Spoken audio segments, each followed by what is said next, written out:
نو دلته نور ځوانان رال نو هغه یې د قرآن نه بل استدلال وکړ وایي دا موږ چې دا الله یادېږي او دا هو هو کوو او دا ټوپونه وو او دا زړونه همداسې ټوپونه وایي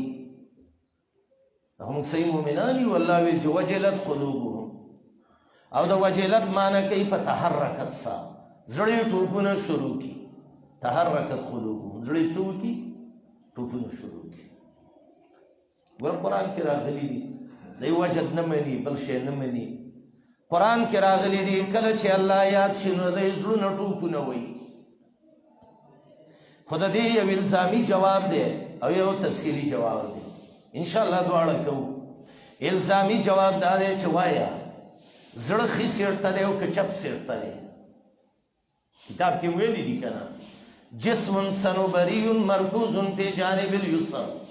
د صنوبر د ونې په شانه یو جسم دی او د ګس طرف ته کته ځوړند دی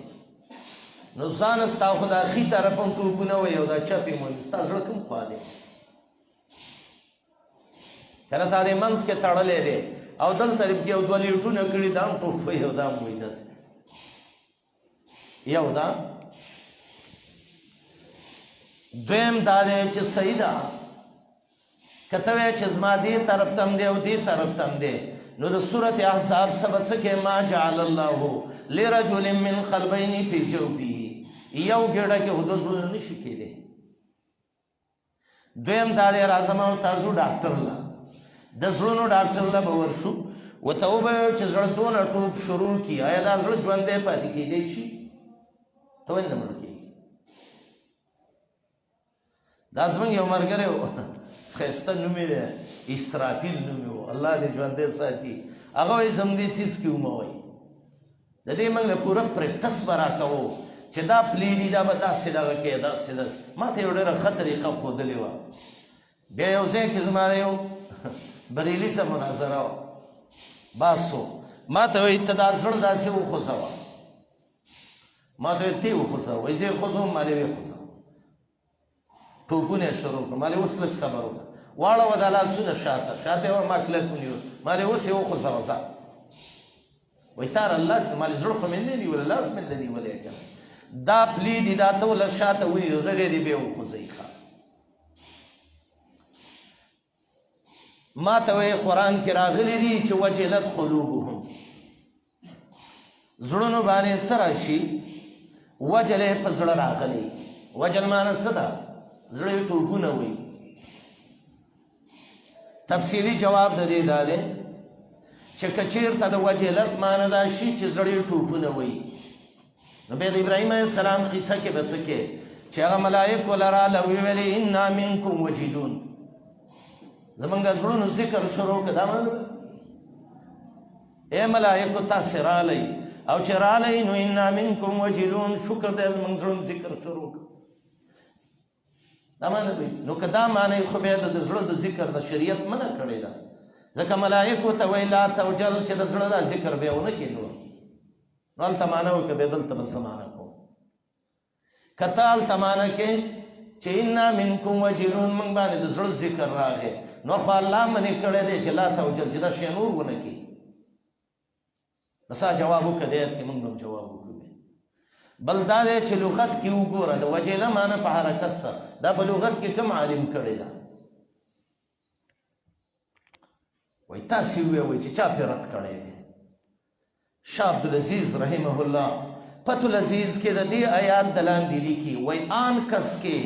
معنی وجلت بتحرکت می کند این معنی قریب بتحریف کلام الهی است وایي څوک چې د وجلت معنی په تحرکت څه کوي وایي دا قرآن کې تحریف کوي وایي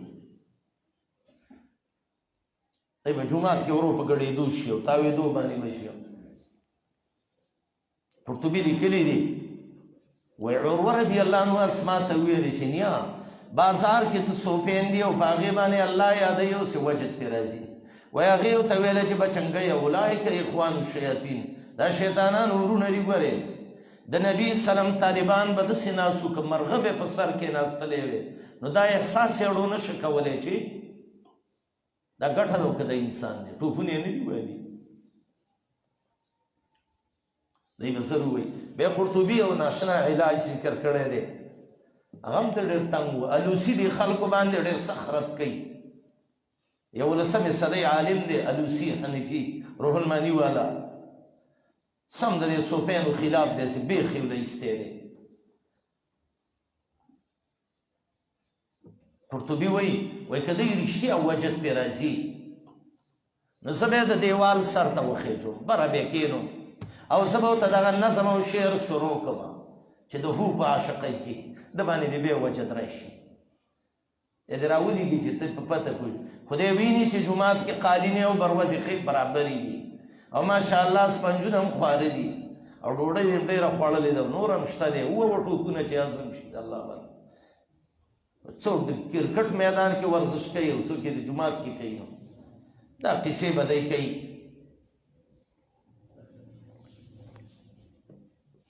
وجلت دا معنی نه کوي زړه حرکت وکړي.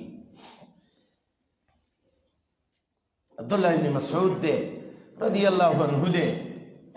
چا ورته ویل ابن مسعوده